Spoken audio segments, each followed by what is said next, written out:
Welcome to Winston Talk. Today we have two returning guests. We have the police chief, Penn, and then the fire chief, Mayo. Welcome. Thanks for coming back again. Welcome, guys. Thanks for having us. Glad to be here. Yeah, so last time, especially, the fire chief shared lots of tips. I still learned a lot from that episode that now I'm in my house all the time. I think about my pan all the time now. Every night I'm like, remember that pan That's off. not right. Make sure there's nothing near the and stove. not put my groceries on the stove top. That's so dope. That's a no-no now. Makes me feel good that I made an impression. You did. Yeah, Burgess has mentioned that it made him paranoid. He said, "Watch the pan, watch the pan, watch the pan." And then we learned all this great stuff about what you and the police department do for us. Yeah. So we're hoping you step it up and share a little more this time. Go into a little more detail of what you guys do, and especially together. I'd love to hear more about how you guys work together. Oh, absolutely. Co-opetition. Yeah. So I guess we can kick it off. It was a dark day in our city yesterday. Yes, it extremely was. dark. In a sense that senseless violence took the life of a young person in our very schools. And I can tell you, the first group when I got to the scene was the firefighters. So our partners in public safety, having them right there as we try to mitigate the situation. We're dealing with a lot of people, a lot of pain. And it just felt good to see the fire department right there with us every step of the way. So I don't have to think hard to think about how we work together to keep our community safe. Yeah, we are, fire, law enforcement, EMS. We are frequently we're on the same scene. I mean, we are going to the same places and may have different roles at a scene, but we're working that scene kind of in parallel. And for a city like Winston-Salem, where we have a fully career fire department, that the fire department is part of the emergency medical system. We don't have transport units like the county does because of the way general statutes are written, but for more critical medical emergencies, fire is running right alongside EMS, and that medical call volume is makes up about 60% in a typical year of what our firefighters are doing. But if you're on the scene of a crash, well, law enforcement is there doing crash investigation, controlling traffic. Fire's there, getting patients out of the car, and then EMS, of course, is making the transport to the hospital. So I think when I think about other systems in the state, I mean, I think we work together as well here, or better than anybody else does. Yeah.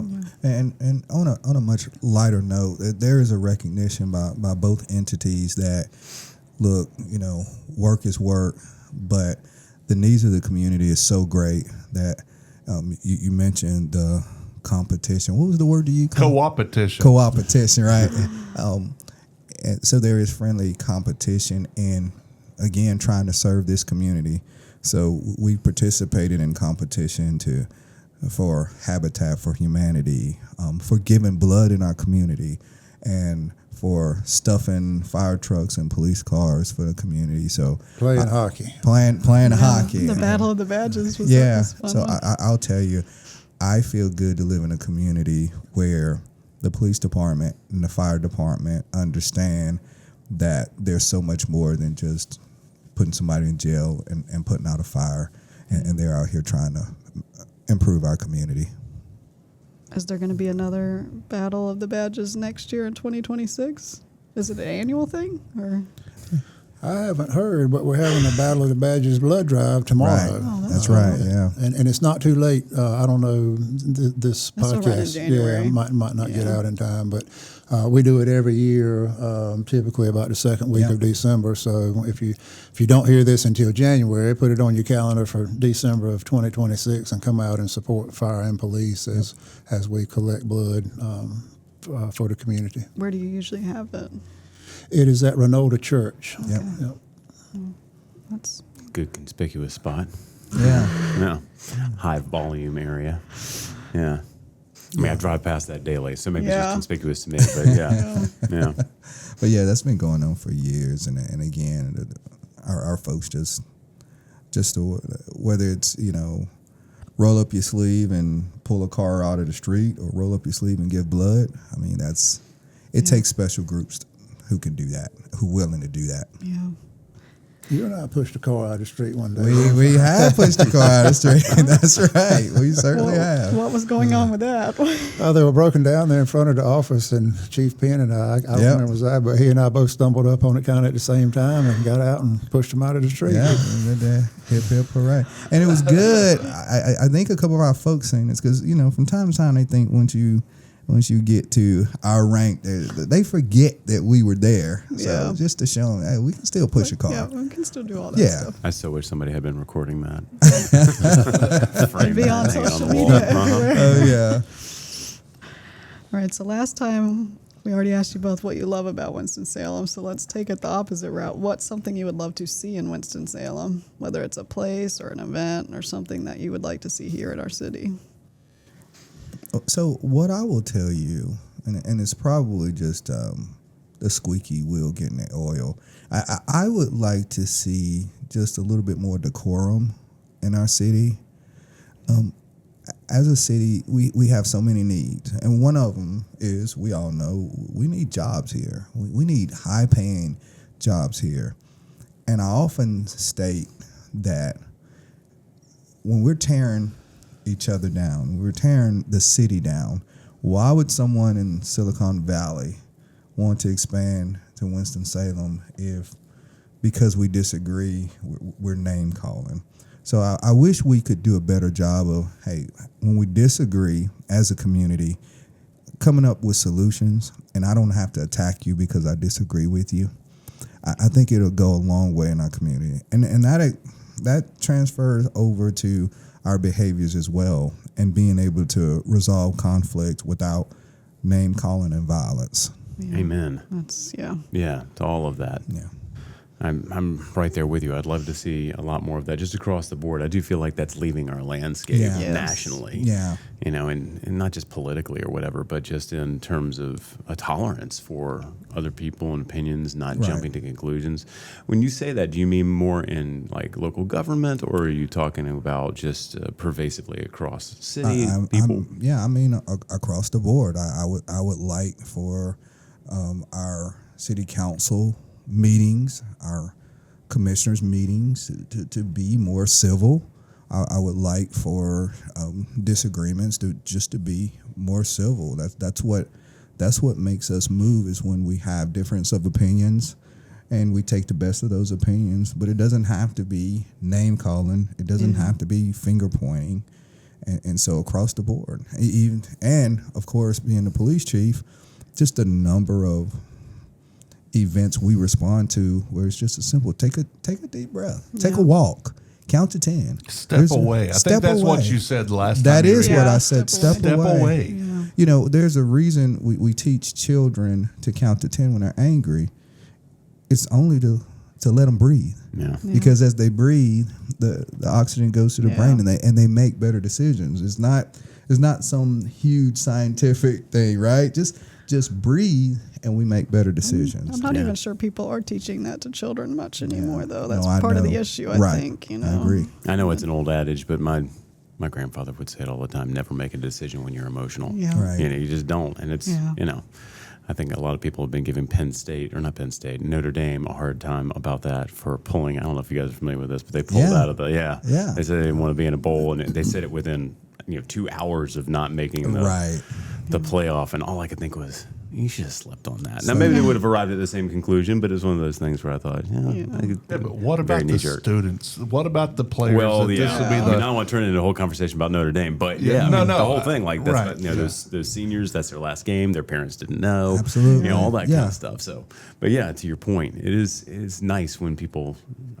Not just nice, necessary when people recognize that a little civility, a little bit of, let me hear this person out, see if they have something of value. Yeah. A little humility. Go a long way. Great point. No, I love that.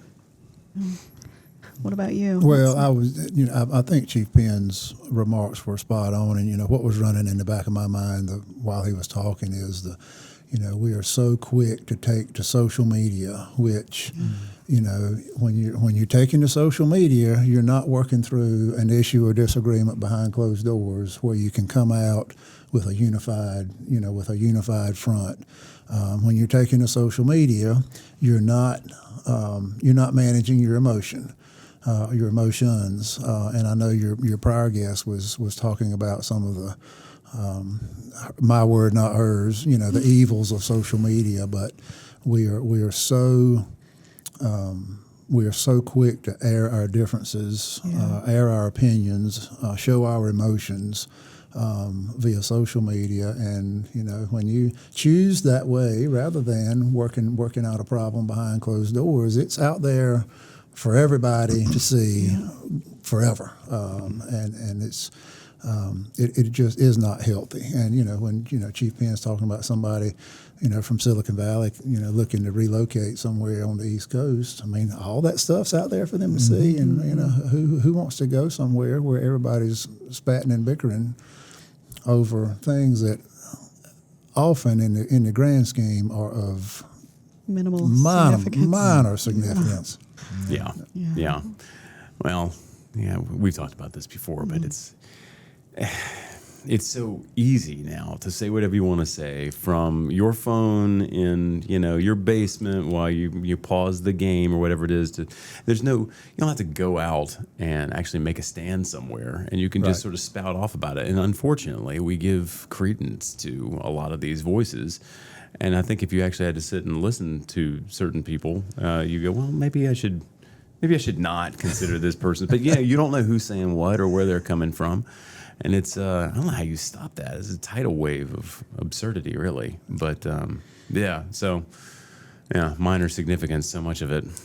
I remember I think it was my 10th grade, I don't know, teacher of social studies. I can't remember what it was. This has been longer ago than I wish it was, but this was back before everybody was carrying a phone and had access to social media. But to your point, is he said that just because somebody writes a book does not make them an expert on the subject. Right. Yeah. No, that's sage advice. Yep. Yeah. We are giving a platform to folks who've done nothing to earn it, right? Right. So the more ridiculous, the more rambunctious I can be, the more clicks, likes, shares I get. Oh yeah.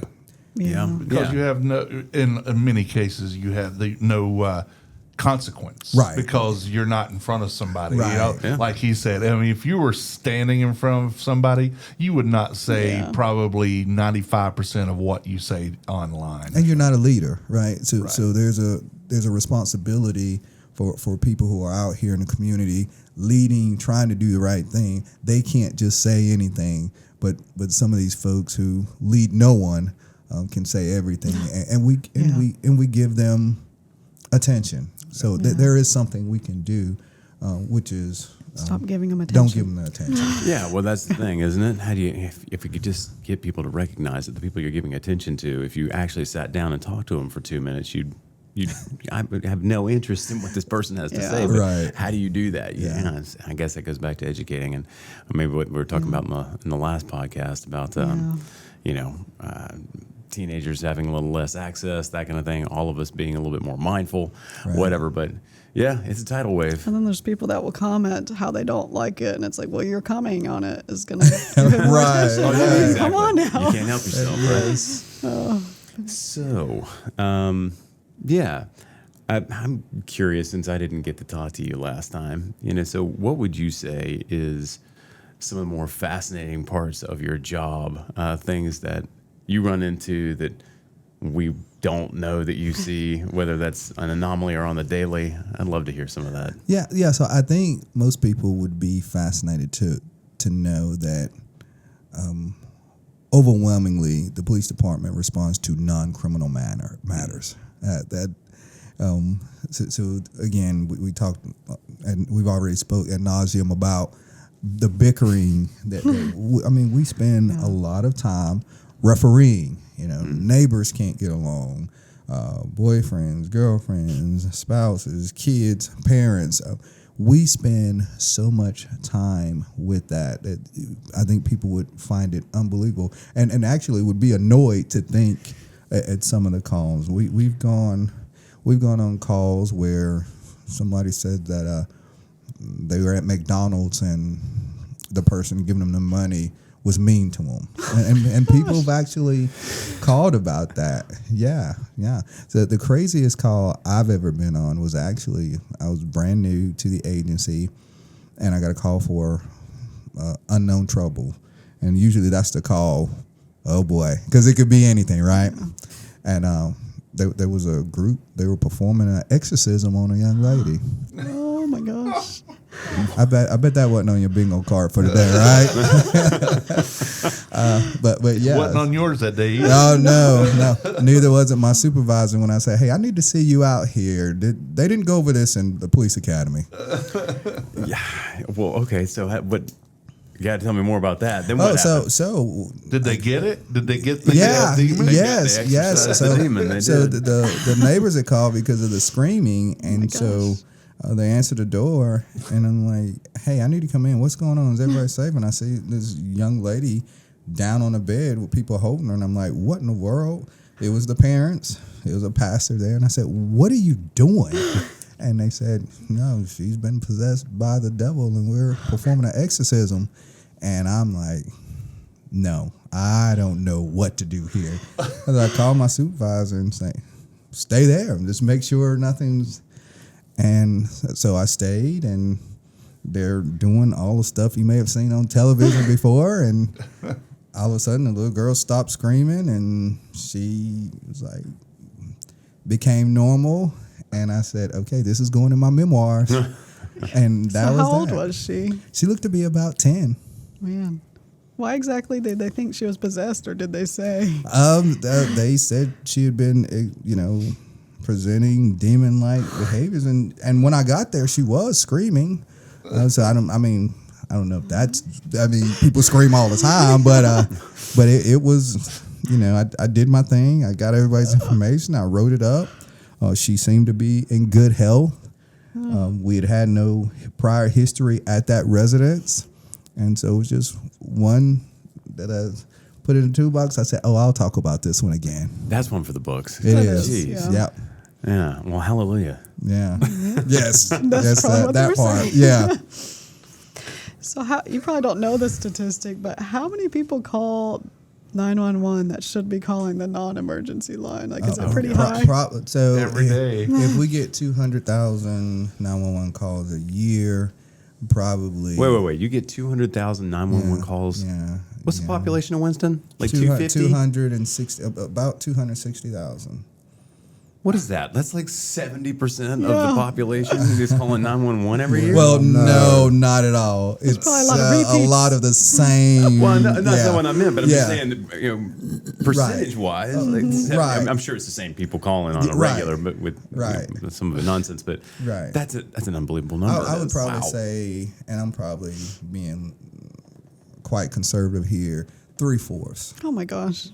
Now again, for what I deem an emergency based on the larger scope of thing, and what somebody else thinks is an emergency, it is two different things. People, and we recognize that 9 times out of 10, somebody's calling 911. It's for some of those folks the worst day of their life, right? Because it's an acknowledgement that I can't control what's going on. I need you guys to come, whether it's fire, whether it's EMS or us. I need you all to fix this because I can't. So that's what it means to them. Yeah. But for some of them, my neighbor's music is too loud, or somebody who lives downtown says, "Hey, they're being loud downtown," right? For them, that's an emergency, and I'm more like, while this is going on, I get that that's important to you. Somebody's house is being shot at, right? I'm going to go back to your comment about decorum and say you were being very polite right now, and I appreciate that. But if somebody calls 911 to say somebody's music is too loud, that is not an emergency. Yeah. I mean, that's crazy. I've heard people have called about spiders before in North Carolina. Like, Squirrels. Yeah, I know just crazy you all stuff. get some of those squirrels in the. Well, I don't want to interrupt you before you get done with your line of what you wanted to say, but the fire department has, starting about 2020, during COVID, we've really tiptoed into what you would probably describe as the social services business. And we started out running to help EMS through COVID. What we get dispatched to is a lift assist, and that would be somebody who has fallen, can't get up. We would send a fire crew, non-emergency, to help that person, back in the chair, back in the bed, whatever the case may be. And we were doing that 50 or 60 times a month. Well, now we're doing it 220 times a month. And we are, we try not to run these, but, when somebody calls 911, the telecommunicator they only know what the person is telling them on the telephone. So, we go for a quote unquote lift assist, and they need somebody to get their remote. They're in the bed, can't get up and down, and their remote is out of reach, or they've had a DoorDash delivery and they can't get up to get their food off the porch.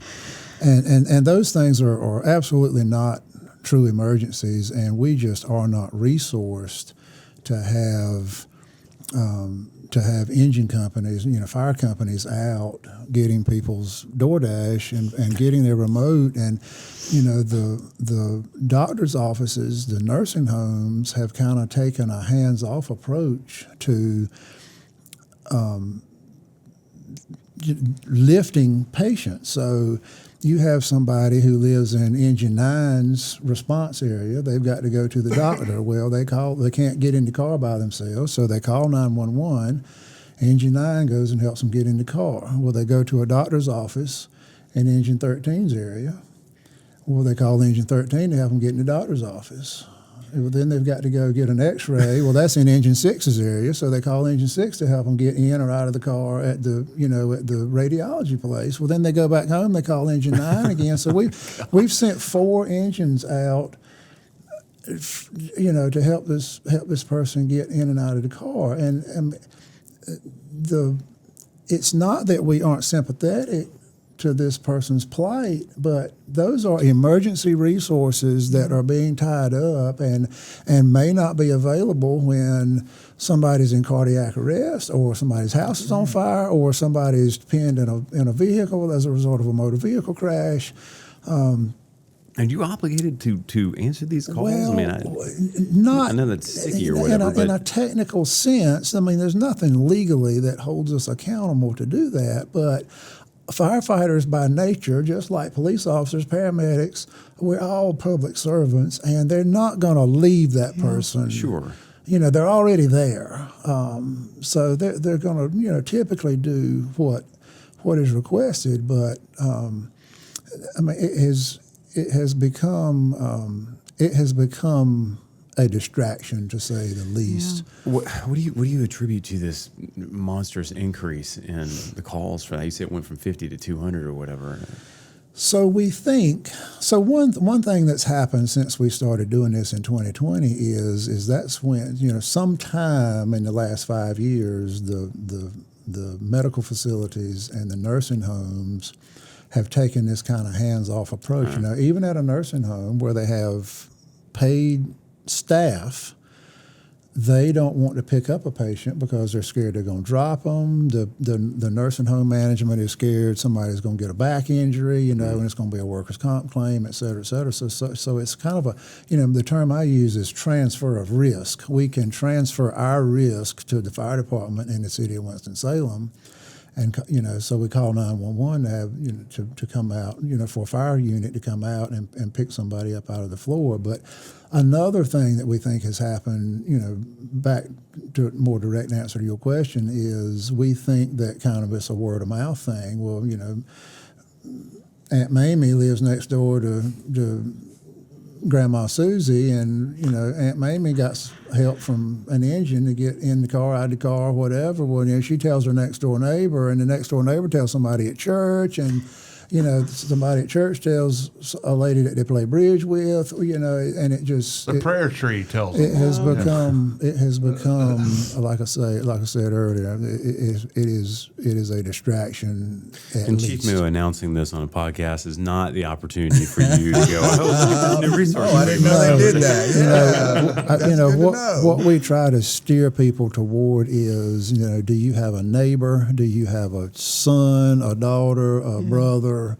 Do you have somebody you can call that is not tying up a very scarce emergency resource for what is not a true emergency? When somebody has an emergency, we want them to call. We want the first thing we want them to do is call 911.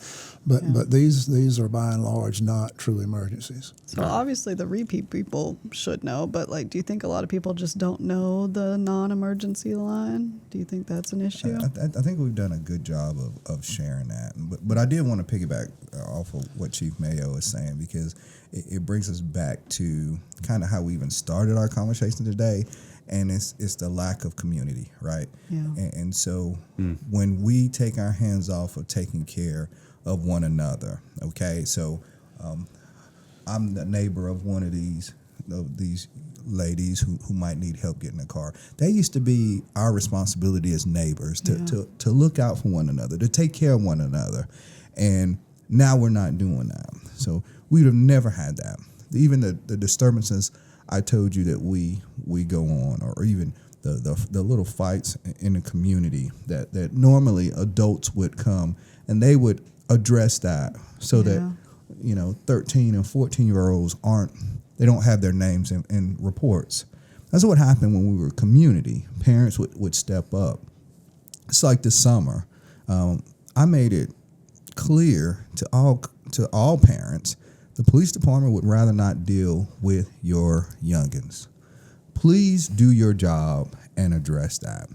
When you don't, it forces us to have to do it. And we're not the best equipped to deal with youth who haven't been disciplined at home. We have not much on our tool belts for that. And then on the other hand, then people get frustrated. So, the police department's arresting juveniles. They're starting them down that track, the pipeline from the classroom to the prison. They want to blame us. But bottom line is, parents have all the power. And there are resources to help parents who are struggling. But all of this comes back to us being a community again. And when we're getting these calls, again, think about fire department is helping someone out of the car, very noble on their part. But it's a fire, it's a bad wreck. We need them there. We need them there. So we have to get back to being a community. We like to say it, but I don't know if folks really know what that means anymore. That's a great point. Yeah. I do feel like there's increasingly a bit more isolation just in general, and maybe a leery feeling due to fear mongering and just that sort of thing being pervasive. So people get worried about asking and or talking to neighbors and that kind of stuff. And it creates isolation, it creates fear and distance. And then, community starts to fall apart because of that. I hadn't really considered that so much, but that's a really good point. And I can't imagine COVID helped with that either. No, So that definitely isolated people. Yeah. So.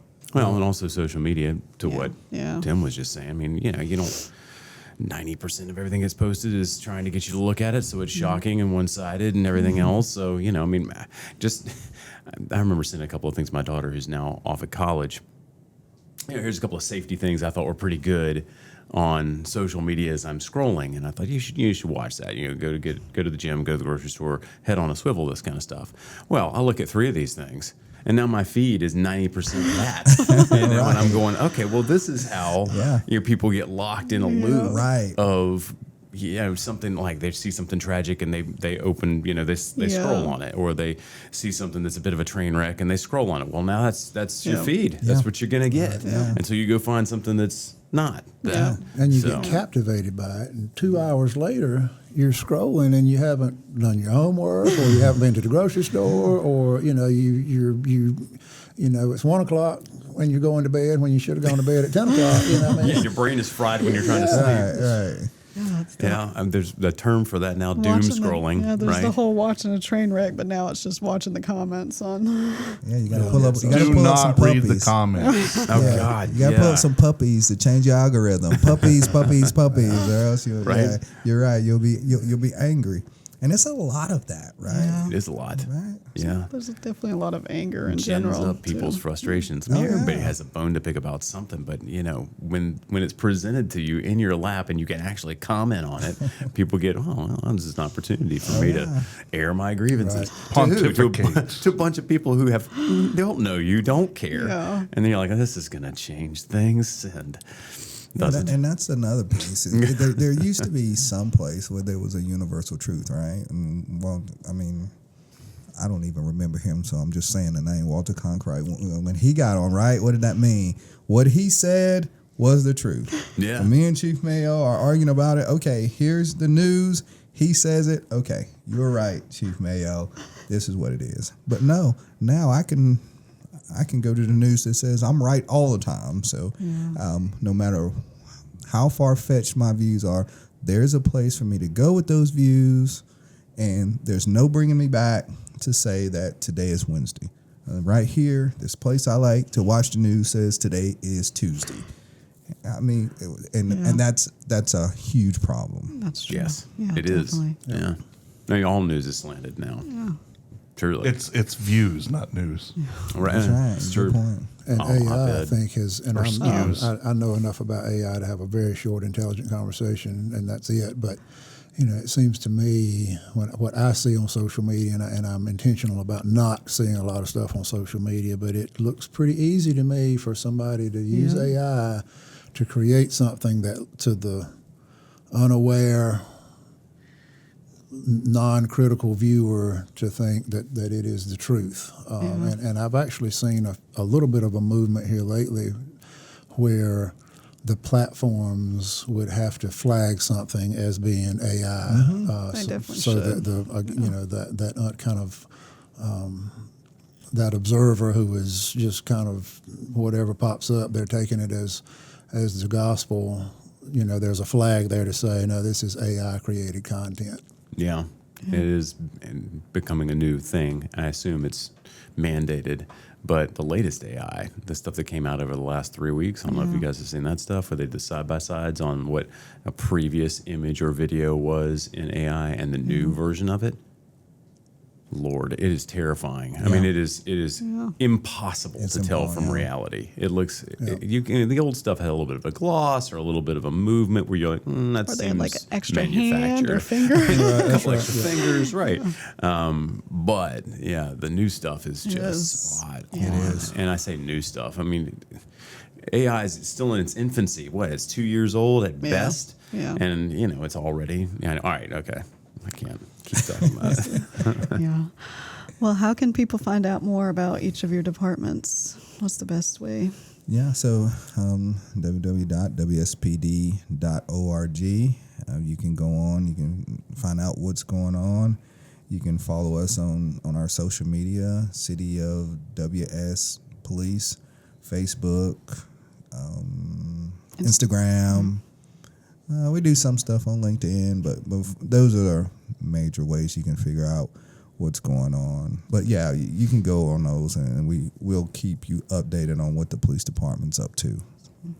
What about the fire department? Yes, we have the same mechanisms, except ours has fire, where police has police in the web addresses and all the social accounts.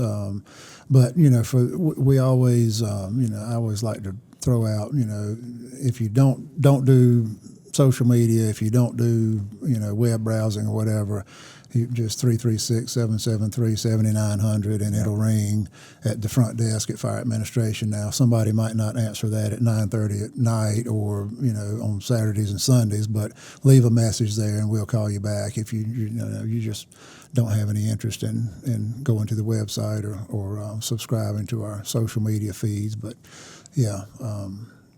And we have a little bit of an advantage over the police is that we are a more geographically based organization. So there are 20 fire stations out, and most people know where their local kind of neighborhood community fire station is. So when all else fails, stop by.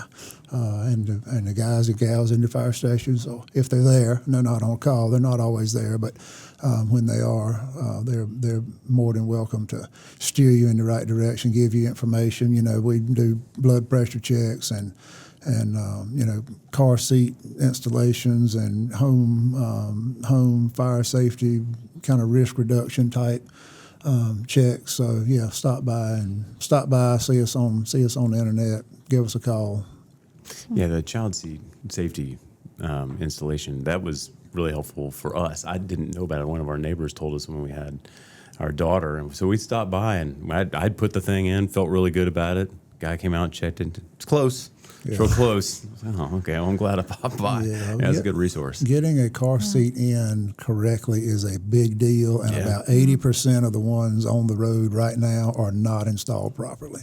I believe it. So we don't do those. We kind of do those on a structured basis. We typically do them at Station 8 on Renolda Road. They're kind of in front of Wake Forest campus on a schedule, but that information is available on the website. And Miss Teresa Knox is our risk reduction specialist. She puts that information out. They're typically on Saturdays. It's kind of a drive-through thing. I know at Wake Hospital now they will check. They have to check the car seats before you leave after having a baby. So at least on that initial one, it's right. Yeah. And those are certifications. I mean, those folks are trained. It's a 40-hour course. Yeah. So I'll believe it. Just being nice. They know what they're doing. Yeah. I think it would take a 40-hour course. It's so complicated. It is. Yeah. It's been the better part of an afternoon getting that thing in. Well, they're worse now. Yeah, I believe than it. what they used to be. I just welded mine. No, I'm kidding. I did not. Hey, real quick. So these are awesome guys, obviously, and if you see them or any of the other officers, firefighters out, go talk to them, thank them for their service, strike up a conversation, and to what Chief over here was saying, and see if we can get back to some good decorum in and around the city. Thanks. Yeah. Thanks, guys. Thank you. My pleasure. Always great to be here. Yes, and thank you for all you do for the entire city. Appreciate the support. Thank you. So I'm sure we'll have you back at some point again, too. Looking forward to it. Yeah. See you soon. Thank you. And thanks for listening. This is Twin City Talk. You can find us on Facebook and Instagram.